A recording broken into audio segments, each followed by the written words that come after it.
sudah perkenalan dulu ya. Ya kenalkan, nama aku tadi namanya siapa? Iya. Iya. Di sini rata-rata kelas berapa? SMA. SMA kelas berapa? 1. Kelas 1? Oh, kelas 2. Oke. Di sini Kak Atika mau menyampaikan tentang materinya memang untuk perempuan ya, untuk teteh-teteh di sini, tapi nggak apa-apa kalau misalkan laki-lakinya juga nggak apa-apa, untuk pengetahuan aja. Kan besok mau menikah, punya istri, nah jadi harus mengerti. Ya, biar ngerti juga. Sebelum ke materi, mungkin pemanasan dulu. Sebelumnya ada yang mau ditanyain dulu tentang teteh mungkin, atau tentang yang mau disampaikan. Sebelumnya ditanya dulu. Sok atuh, jangan malu-malu, nggak apa-apa. Iya, tapi nanti untuk pertanyaan materi nanti boleh ditanyakan di akhir. Mungkin sebelum materinya ada yang mau ditanyakan dulu tentang tetehnya, mungkin ada yang mau tanya atau enggak nih? Nggak ada. Oke, kalau nggak ada, kita langsung aja kali ya ke materi. Nah, tadi sebentar Teteh Alma. Nah, jadi materi yang akan Teteh sampaikan itu bisa baca sendiri kan ya. Ada menstruasi, ada persiapan menghadapi menarche. Apa sih sebenarnya menarche itu? Udah semuanya tahu di sini? Belum ya? Nah, menarche itu adalah proses pertama kalinya wanita tersebut mengalami menstruasi, atau perempuan tersebut itu pertama kali menghadapi menstruasi, atau bisa disebut dengan mau peralihan ke masa dewasa gitu. Kalau mau balik kan pertamanya menstruasi dulu. Oke, lanjut. Nah, sebelum kita mengenal lebih jauh lagi, pertama kita harus kenali dulu organ tubuh dari kita. Maaf ya, para yang cowok-cowok di sini, ini tidak bermaksud untuk kalau bahasa Sundanya mah dusun gitu ya. Tahu kan ya dusun? Apa ya? Saru kalau bahasa Jawanya. Iya. Pokoknya yang bermaksud saru di sini itu maksudnya pendidikan. Pendidikan itu apa sih? Yaitu salah satunya memberikan informasi ya. Kalau dari kesehatan itu salah satunya yaitu memberikan informasi mengenai kesehatan. Salah satunya ini tentang kesehatan reproduksi remaja. Begitu. Nah, yang pertama untuk para perempuan, untuk para cewek-cewek di sini itu harus kenal dulu tubuh kita. Apa aja sih bagian-bagian dari tubuh kita? Nah, terutama yang membedakan laki-laki dan perempuan itu ya ini dari organ reproduksi kita. Salah satunya yaitu ada, kalau dari perempuan itu punya rahim. Nah, bentuk rahim itu bentuknya seperti ini di dalam perut kita. Nah, ini bentuknya kayak gini. Kalau dari laki-laki memang nggak ada rahim gitu ya. Nah, gitu. Nah, ini udah kenal lah sama bentuk kita ya. Semuanya ada, semuanya punya gitu ya. Oke, lanjut. Nah, itu apa sih menarche? Nah, tentu ini kepotong tulisannya. Oke, menarche itu adalah datangnya haid pertama bagi perempuan pada remaja khususnya. Di sini udah semua kan ya? Udah ya. Gak apa-apa tanya di sini. Ini nggak ada saru-saru, nggak ada dusun-dusun. Kita belajar kesehatan. Nah, kemudian menarche itu sebenarnya hanyalah puncak dari serangkaian perubahan yang terjadi pada seorang gadis yang sedang menginjak dewasa. Nah, artinya di sini ketika kita sudah mulai menginjak dewasa, atau kalau di Islam itu kita sudah balik, berarti di situ banyak sekali tanggung jawab yang harus kita lakukan pada diri kita sendiri gitu. Apa saja yang boleh dilakukan, apa saja yang nggak boleh dilakukan gitu. Nah, kemudian poin yang ketiga, ini maaf ya PPT-nya kepotong. Poin yang ketiga itu wanita itu mulai mengalami perdarahan rahim pertama yang disebut dengan menarche itu sendiri, atau bisa disebut dengan menstruasi bahasa kitanya. Nah, kemudian menarche itu menandai transisi ke masa dewasa. Kemudian menarche itu merupakan tanda bahwa remaja putri ini telah menjadi seorang wanita dan dapat mengemban tugas dan tanggung jawab sebagai seorang wanita dewasa. Nah, kemudian apa sih sebenarnya menstruasi itu? Dari tadi ngomongin menarche tapi nggak ngerti menstruasinya itu sendiri apa gitu ya. Nah, jadi menstruasi itu sendiri adalah suatu proses pembersihan rahim. Nah, jadi ya menstruasi itu sebenarnya proses normal, bukan terjadi karena perdarahan atau terjadi sesuatu gitu. terhadap pembuluh darah, kelenjar-kelenjar, dan sel-sel yang tidak terpakai karena tidak adanya pembuahan atau kehamilan. Kayak gitu. Nah, kemudian tubuh seorang gadis itu telah cukup matang untuk hamil. Nah, jadi di sini itu makanya kenapa harus seorang wanita tersebut setelah mengalami menstruasi itu banyak tanggung jawab sekali pada dirinya sendiri. Karena ya itu harus jaga diri segala macam, takutnya hamil. Nah, proses menuju hamil kan banyak lah ini. Nah, setiap bulannya itu salah satu induk telur akan melepaskan sel telur yang disebut dengan ovulasi. Jika ovulasi terjadi dan sel telur telah dibuahi, maka dia akan hamil. Ketika tidak dibuahi, maka itu tidak akan hamil. Lapisan dinding rahim itu akan keluar melalui vagina dan itulah yang disebut dengan menstruasi. Nah, ini prosesnya. Jadi tadi yang pertama itu si sel telur itu akan melepaskan diri dari induk telurnya itu, kemudian dia nempel dulu nih pada dinding-dinding rahim. Setelah itu kan terjadi tuh rasa sakit banget rasanya gitu. Nah, sebenarnya itu ada proses kontraksi karena dia mau mengeluarkan darah dari rahimnya itu untuk dikeluarkan. Jika tidak dikeluarkan atau dibuahi maka akan hamil. Jika tidak dibuahi maka dia akan buruk atau menjadi menstruasi. Nah ini ada siklus menstruasi sebenarnya ya, tapi gambarnya jadi nggak jelas karena CD-nya kurang ke belakang. Nah, kemudian kapan sih sebenarnya menstruasi itu datang? Sebenarnya itu tidak ada waktu yang pasti. Setiap orang itu kapan sih menstruasi itu akan datang? Setiap orang itu punya fase masing-masing dan pastinya datangnya itu berbeda-beda, teman-teman. Mungkin ada di usia yang 10 tahun dia udah menstruasi, ada yang usianya baru 17 tahun misalnya baru menstruasi, kayak gitu. Tergantung hormon pada tubuh seseorang tersebut. Kemudian usia normal pada untuk menstruasi itu di usia 12 tahun atau 13 tahun. Itu pertama kali menstruasi normal di usia tersebut. Kemudian tapi ada yang mengalami lebih awal, yaitu pada usia 8 atau 10 tahun, nggak apa-apa. Tapi ada juga yang lebih lambat, yaitu usianya 18 tahun. Kemudian akan berhenti sendiri pada saat berusia 40 sampai 50 tahun atau pada masa menopause namanya. Nah, kemudian tanda umum yang biasa muncul yaitu yang pertama, biasanya menstruasi itu dimulai 2 tahun setelah payudara mulai tumbuh serta ya.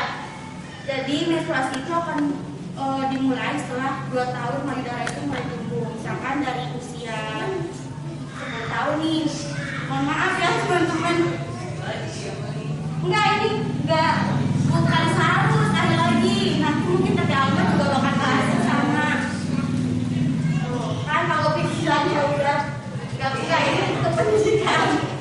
Ya, terus intinya dia akan datang setelah 2 tahun si punya perempuan itu tumbuh gitu. Nah, kemudian tanda-tanda selanjutnya yaitu keluarnya cairan putih vagina sebulan sebelum menstruasi. Nah, cairan putih tersebut itu muncul seperti keputihan. Nah, itu sebenarnya tanda normal saja. Ketika keputihan tersebut tidak berbau, tidak berwarna kuning. Jadi warnanya cairan putih seperti ya cairan lengket saja gitu. Seperti balon yang ditiup itu. Warnanya seperti itu. Nah, kemudian yang ketiga yaitu biasanya tuh anak perempuan mengalami menstruasi pertama itu di usia yang sama dengan sang ibu pertama menstruasi. Jadi ketika dulu ibu kita menstruasinya itu pada usia 12 tahun, maka otomatis anaknya juga akan mengalami hal yang sama pada usia tersebut. Gitu. Nah, kira-kira apa saja sih sindrom yang terjadi sebelum datang bulan? Nah, biasanya nih cewek-cewek sering banget nih mengalaminya. Yang pertama itu menjelang datang bulan atau menstruasi. Biasanya itu mengalami rasa tidak enak atau gejala seperti yang pertama, nyeri payudara biasanya, kemudian rasa perih pada bagian perut atau terasa kram gitu ya perutnya. Kemudian juga merasa sangat lelah, capek yang benar-benar capek gitu, nggak ngerti itu kenapa sebabnya. Nah, kemudian yang ketiga itu nyeri otot, terutama di bagian punggung bawah, bagian perut juga. Kemudian perubahan kerasahan pada vagina, mukanya berminyak, biasanya juga di belakangnya tumbuh jerawat. Kemudian ada gangguan emosi yang mudah tersinggung atau gelisah, moody biasanya. Nah, untuk para cowok nih pada saat ceweknya mau menstruasi harus ngerti tanda-tanda menstruasi itu apa aja. Coba tadi yang pertama. Sebelah. Apa? Sakit perutnya itu sakit. Terus selain itu? Oh, pintar. Terus? Oh, paling hafal lah ya pokoknya.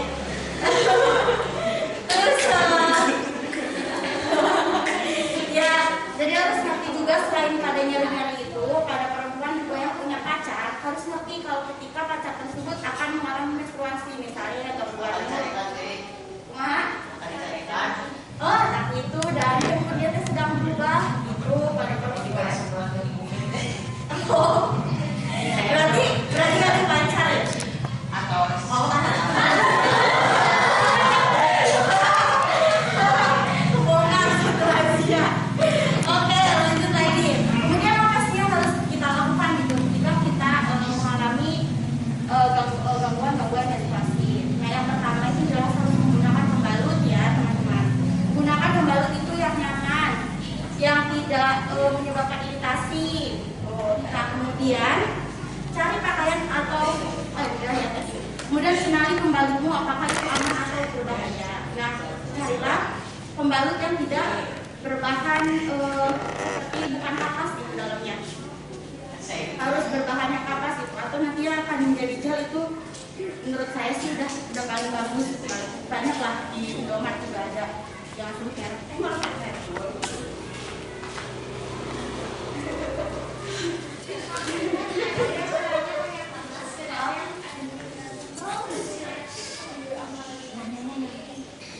Oh iya, itu yang tadinya kan kapas, terus ketika kena air sih jadi bulat-bulat. Ya itu maksudnya tadi yang bisa. Enggak, emang kelihatannya kayak kapas, nanti jadi gel. Oh iya. Terus, kemudian itu sakit atau enggaknya. Nah, terus gejala sindrom itu namanya PMS biasanya. Nah, ini tuh dapat menyertai sebelum atau sesaat menstruasi. Antara lain yang bersama itu ada perasaan malas bergerak. Ya, mager banget ya. Kamu kesini yuk. Wah, mager. Kenapa sih? Males kayak gitu biasanya. Nah, terus badan itu menjadi lemas, serta mudah merasa lelah. Kemudian nafsu makan itu meningkat. Biasanya, gue pengen yang pedes-pedes nih, pengen seblak nih, segala macem kayak gitu. Dan suka makan makanan yang rasanya asam serta pedas. Nah, kemudian emosi juga tuh menjadi labil. Jadi kayak ini nggak jadi kayak gitu. Tadinya mau jadi nggak jadi labil lah. Biasanya kita mudah uring-uringan, sensitif kayak gitu. Dan perasaan-perasaan negatif lainnya. Kemudian mengalami keram perut atau disengal namanya. Biasanya disertai atau kepalanya nyeri gitu ya, sampai pingsan gitu. Nah, nanti yang pingsan ini ada kaitannya sama materinya Tete Alma. Nanti Tete Alma membahas hal ini. Kemudian yang ketujuh itu ada berat badannya bertambah gitu ya. Jadi jangan heran kalau misalkan nanti perempuan yang udah mulai menstruasi itu gak kaget kalau BB-nya jadi naik gitu ya. Terus pinggangnya terasa pegal. Nah, apa sih? Bagaimana sih cara mengatasi haidnya itu? Ya oke. Yang pertama itu PMS atau disminor itu bisa dikurangi. Itu caranya gimana sih? Yang pertama itu meningkatkan kadar serotonin. Jadi serotonin itu kayak hormon kebahagiaan gitu loh. Misalkan kita mengalihkan rasa sakit itu dengan menonton YouTube misalkan, atau kita ngapain gitu, berkegiatan yang sekiranya itu jadi senang, ya betul. Terus mengkonsumsi karbohidrat seperti nasi, singkong, atau roti gitu. Nah, kemudian itu ketika lemas, pusing dan gejala anemia itu berarti meningkatkan asupan zat besi. Nah, nanti ini tuh dibahas juga sama Tete Alma mengenai anemia pada remaja. Caranya banyak-banyaklah mengkonsumsi sayuran hijau, contohnya tadi seperti bayam kayak gitu. Kalaupun nggak mengkonsumsi bayam, coba seblaknya dikurangin, banyakin makan ati ayam, bukan ati cowok ya, ati ayam.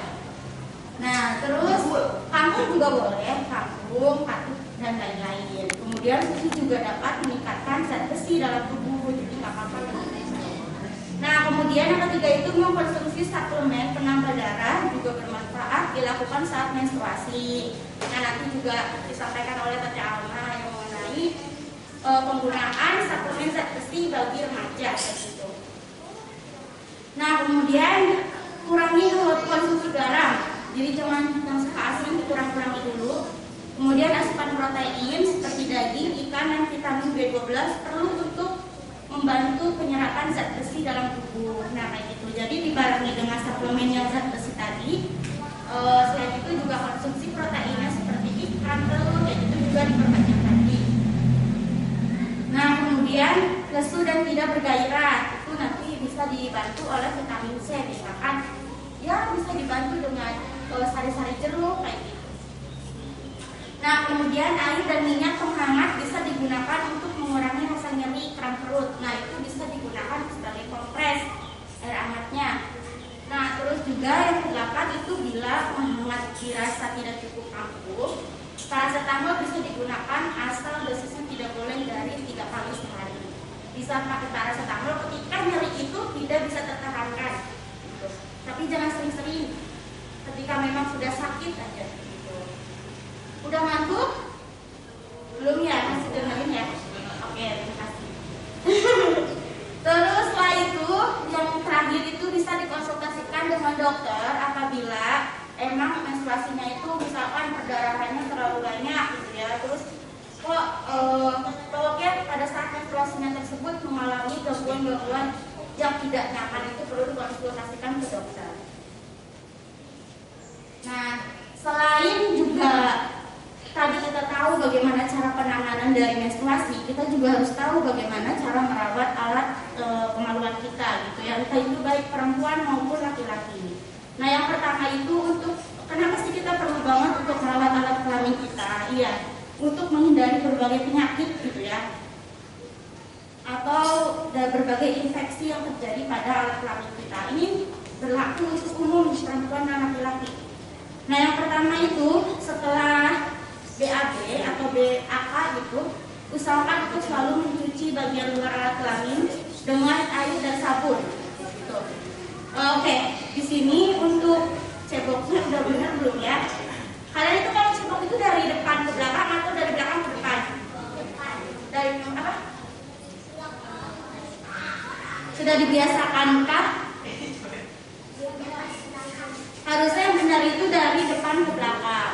Kenapa sih harus kayak gitu? Iya, karena betul. Iya, pintar banget ya. Jadi kalau cebok itu memang harus dari depan ke belakang agar kotoran dari belakang itu tidak masuk ke depan. Gitu.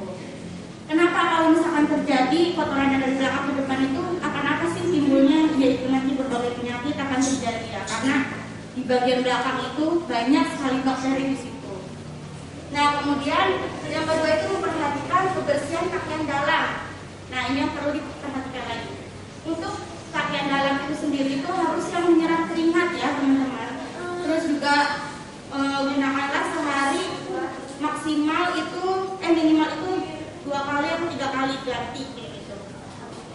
Nah, kemudian rambut yang tumbuh di alat kelamin itu harus rajin dicukur. Nah, ketika sudah haid itu dibersihkan gitu, alat kelaminnya. Nah, kemudian jika ingin menggunakan toilet umum, sebelumnya siram dulu toiletnya, baru pipis di situ. Kemudian juga hindari memakai celana dalam dan celana jeans yang terlalu ketat ya di wilayah selangkangan. Nah, itu akan menyebabkan iritasi karena banyak sekali keringat ya di situ. Nah, terus juga untuk para wanita yang sedang mengalami menstruasi atau haid, jangan malas untuk mengganti pembalut. Nah, jadi pembalut itu maksimal harus diganti sampai 4 kali satu hari. Itu minimal, bukan maksimal. Nah, kemudian pemakaian panty liner itu tidak dianjurkan setiap hari. Nah, gitu. Kemudian juga jangan menggunakan bedak untuk daerah vagina termasuk pada bayi, terutama bayi perempuan. Jangan. Kemudian jangan pernah menyemprotkan minyak wangi ke dalam vagina. Nggak boleh. Apalagi sekarang tuh yang lagi hits Itu nggak boleh ya, itu nggak boleh. Walaupun di endorse sana sini itu nggak boleh. Nah itu udah pada paham belum bagaimana caranya untuk mandi wajib? Kalian mandi wajib kan ya setelah haid atau setelah masing-masing mimpi basah gitu? Wajib ya. Hukumnya yang pertama itu udah jelas kita membaca Bismillah dulu. Kemudian niatnya, bisa kan ya niatnya di sini? Bisa, pintar-pintar percayalah. Terus baru memulai mandi. Selanjutnya membasuh buat telapak tangan sampai 3 kali. Kemudian yang kedua itu setelah beristinja itu membersihkan segala kotoran ya. Ada kemaluan, kayak itu mencukur dulu atau kayak gimana. Kemudian yang ketiga itu berwudu seperti hendak akan sholat. Yang keempat itu selanjutnya menyerahkan air terus berwudu. Sudah itu aja materinya. Ada yang ditanyakan sampai sini? Mengenai menstruasi boleh, tanya boleh dong. Sebelum ditutup, yuk. Boleh ya? Suka ada jadi yang bilang kalau cara pas gak boleh makan timun. Terus? Soalnya temen ada yang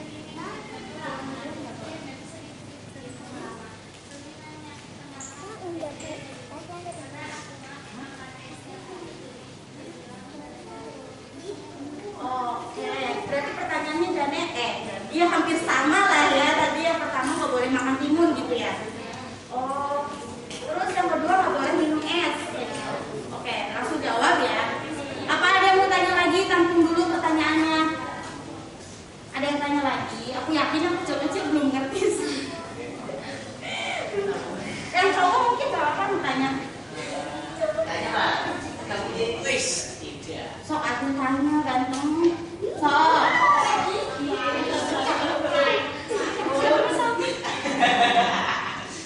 Mau tanya nggak?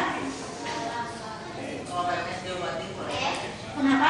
PMS diobatin. PMS? Pakai obat apa ya? Oke nanti. Oke, pertanyaan yang bagus. Oke, yang pertama dulu tadi pertanyaannya si Teteh siapa namanya? Teteh Cita-Citata ya. Katanya nggak boleh makan timun. Gimana Teteh Alma, boleh nggak? Boleh dong. Kan itu kan kita jadi timun itu. Jadi kita itu boleh ya percaya. Kita nggak boleh terlalu percaya sama mitos kayak gitu ya. Kadang mitos itu emang dilalahnya lagi bener aja, makanya kita percaya. Jadi sebenarnya itu nggak ada yang dilarang makanan itu ketika kita menstruasi ataupun tidak. Kenapa sih kita kita boleh makan timun ketika menstruasi? Iya dong boleh. Timun kan mengandung banyak vitamin dan mineral. Jadi nggak apa-apa, itu membantu untuk penyerapan di dalam tubuh kita, justru lebih bagus kayak gitu. Nah yang kedua pertanyaannya, kenapa kita nggak boleh makan es batu? Teman-teman, itu dari gizi, dari sekolah gizi itu sendiri ada penelitian tentang es batu. Jadi orang yang sering mengambil es batu itu akan mengalami namanya defisiensi zat besi berat. Nanti akan dibahas oleh Teteh Alma. Nah itu kenapa nggak boleh terjadi pada remaja putri? Iya, karena remaja putri itu setiap bulan dia mengeluarkan menstruasi. Jadi ketika dia ngemil es, itu nanti zat besinya nggak ada zat besi dalam tubuh kita yang dikeluarkan, itu justru menstruasinya jadi nggak lancar. Makanya darahnya sedikit. Sudah cukup jelas? Ya jadi sebenarnya boleh, nggak ada yang dilarang. Cuman kalau konsumsinya berlebihan, justru itu nggak bagus. Begitu. Nah untuk tadi yang kiranti itu, kalau dari Tata sendiri itu nggak recommended ya, tidak recommended. Kenapa? Lebih baik kita membuat ramuan sendiri. Banyak kok dari herbal, misalkan dari kunyit, dari jahe, itu bisa membantu untuk meredakan nyeri pada saat menstruasi dibandingkan kita beli yang udah jadi. Itu kan nggak tahu, mungkin ada pengawetnya atau produksi dengan apa gitu. Ya gitu, ada pertanyaan lagi? Tidak? Ada lagi mungkin mitos fakta gitu. Mitos dan fakta biasanya banyak banget ini tentang menstruasi.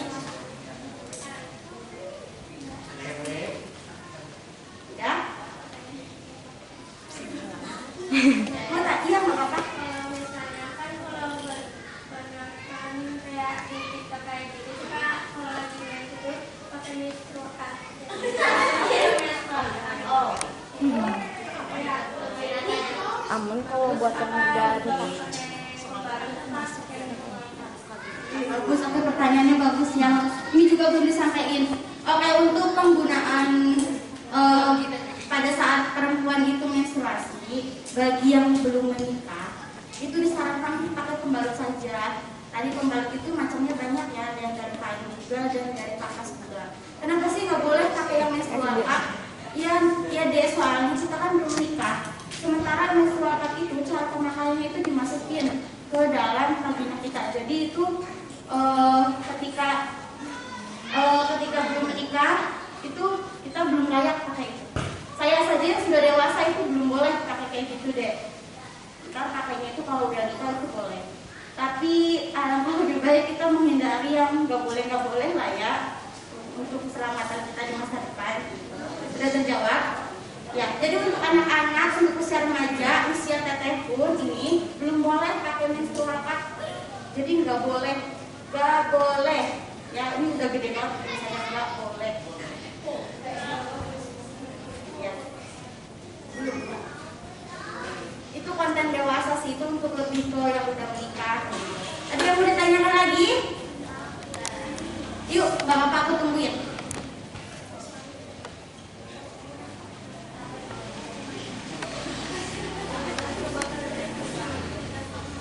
Udah?